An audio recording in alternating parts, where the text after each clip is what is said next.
to Hillingdon's Cabinet meeting. I'm Councillor Ian Eldridge. I'm Leader of the Council and Chairman of Cabinet.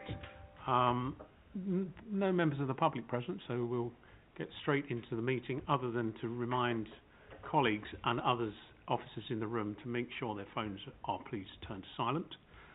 With that said, let's get into apologies for absence. Thank you. We have all Cabinet members present. Thank you very much. Colleagues, are there any additional declarations of interest in matters before this meeting? None indicated. Thank you, Mark. Item 3 is, colleagues, to approve the minutes of the last meeting, and they pages 1 to 20. Are they agreed? Agreed. And item 4, this is to confirm there are items of business in both Part 1 and Part 2. Part 2 is held in private.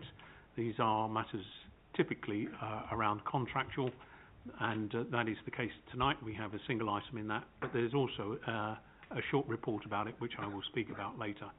So we're going into the main items of the agenda. Item 5, the proposed Public Spaces Protection Order, Heathrow area, private hire vehicles / taxi controls. Councillor Lavery. Thank you, Leader.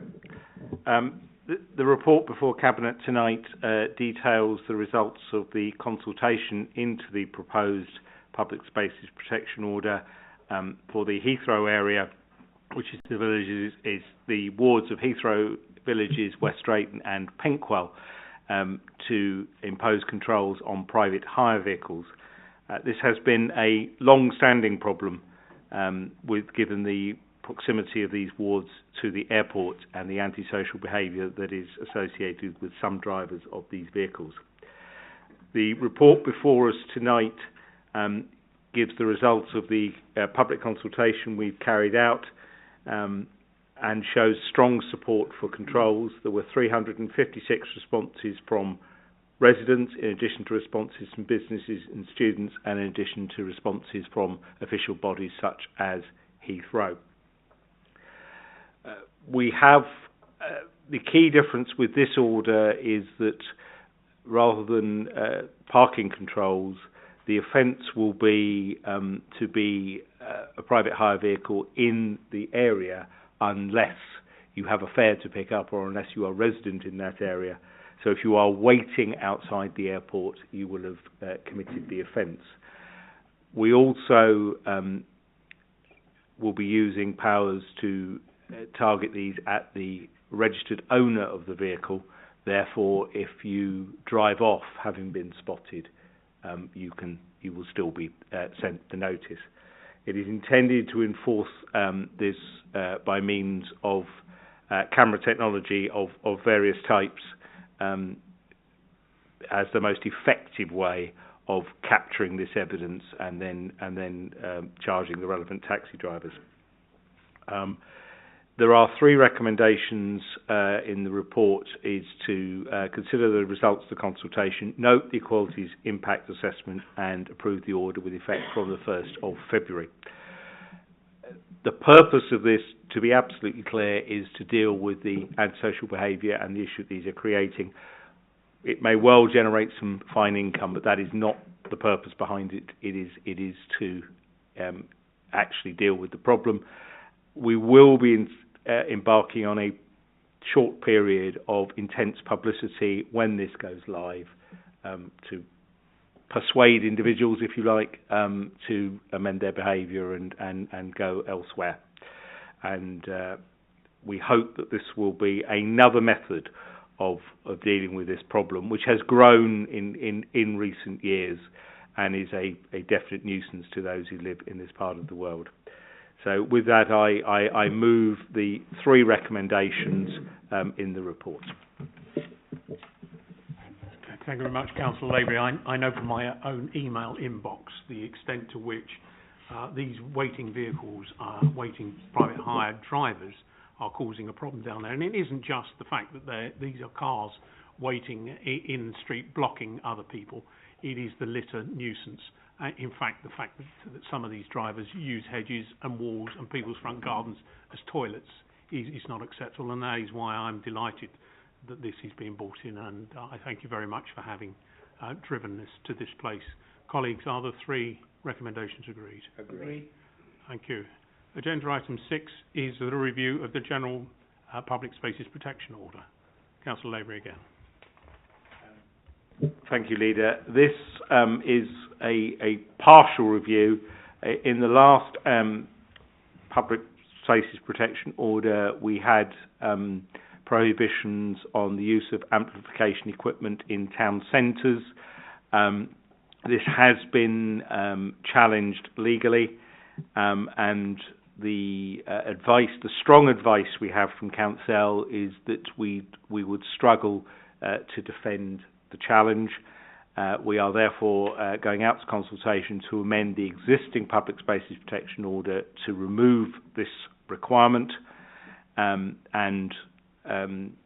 the remainder of the order, and most importantly the prohibitions that we have in there on amplified equipment in our green spaces, will remain. I think it's important that people understand that. So this is to go out to consultation to remove that. It does not change any other elements of the order. They will be reviewed in due course to go at the normal expiry date of the current Public Spaces Protection Order. I therefore move the recommendations in the report. Thank you, colleagues. The 3 recommendations agreed? Agreed. Thank you. Agenda item 7, the review of the charging for social care and support policy. Councillor Palmer. Thank you, Leader. The report before Cabinet seeks approval for the Council's revised charging for social care and support policy to be consulted on with a view to implementation in April. Having a robust and up-to-date charging policy enables the Council to successfully collect assessed contributions for care services.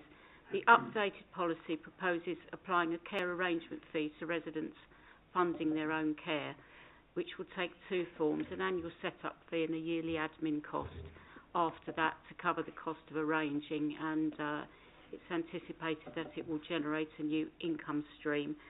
The 3 recommendations are on page 112.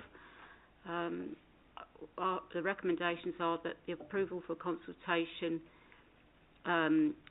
is accepted as set out in the report. The authority is delegated to the Cabinet Member for Health and Social Care in consultation with the Corporate Director of Finance and Corporate Director of Adult Social Care.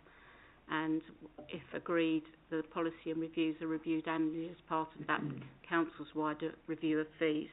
I would just like to say that as a council that has recently been assessed, our social care been assessed by the Care Quality Commission as one of the best in the country with a good rating. This is part of ensuring that we continue to be transparent and fair to our residents. Thank you, Leader. Sorry. Thank you very much, Councillor Palmer. It's absolutely right that those that are able to pay for their care do so, and this policy does no more than deliver that outcome. Colleagues, the 3 recommendations agreed? Agreed. Thank you. Agenda item 8, the risk management policy. Councillor Goddard. Thank you, Leader. This item deals with the recommended updating of the Council's risk management policy. It's set out on pages 139 to 154 of the agenda pack, with the policy itself being set out at Appendix A. The Council has a statutory responsibility to maintain a comprehensive framework of internal controls, and this includes the management of risk to the Council and to its range of services that it provides. The policy encapsulates the specification of procedures to identify, evaluate and mitigate potential risks and threats. The policy also requires an assessment of the likelihood of each risk and the identification of management actions to mitigate it. A key shift of emphasis is the attribution of responsibilities, which primarily going forward lie with those officers responsible for the management of particular services or activities, and this is both for the identification and the remediation of the risk should it crystallise. The reporting and monitoring of risk is now maintained within a new software application. This policy reflects a series of updates and improvements which were introduced and became operational in 2024. I therefore move the recommendation set out on page 139 that proposes the implementation and adoption of the updated risk policy. Thank you, Leader. Thank you very much, Councillor Goddard. Recommendations agreed? Agreed. Thank you. Agenda item 9 is a public preview of the confidential reports. members of the public, this is a simple report that we have added to give more information on those matters that we discuss in part 2 of the meeting. With that said, we now move to part 2 for agenda item 10. We break the link. Thank you.